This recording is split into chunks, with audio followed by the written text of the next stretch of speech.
बार की बात है, किसी शहर में एक बड़े से पेड़ पर एक पक्षी रहता था जिसका नाम था सिंधूक।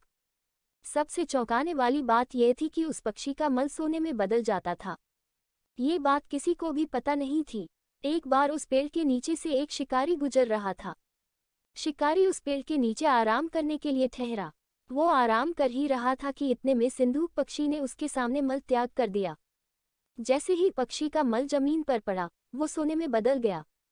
ये देखते ही शिकारी बहुत खुश हुआ और उसने उस पक्षी को पकड़ने के लिए जाल बिछाया।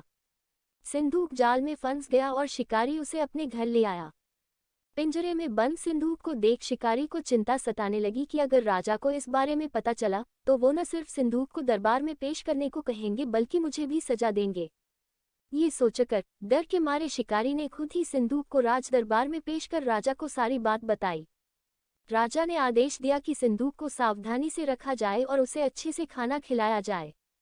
ये सब सुनने के बाद मंत्री ने राजा को कहा, आप इस बेवकूफ शिकारी की बात पर भरोसा मत कीजिए।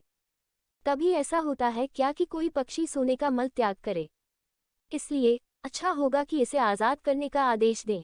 मंत्री की बात सुनकर राजा ने चिड़िया को आज़ाद करने का आदेश दिया। सिंधूक उड़ते उड़ते राजा के दरवाजे पर सोने का मल त्याग करके गया। ये देखते ही राजा ने मंत्रियों को उसे पकड़ने का आदेश दिया, लेकिन तब तक वो पक्षी उड़ चुका था।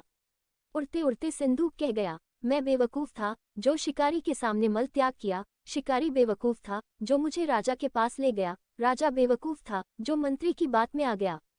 सभी बेवकूफ़ एक जगह ही हैं। कहानी से सीख, कभी भी दूसरे की बातों में नहीं आना चाहिए और अपने दिमाग से काम लेना चाहिए।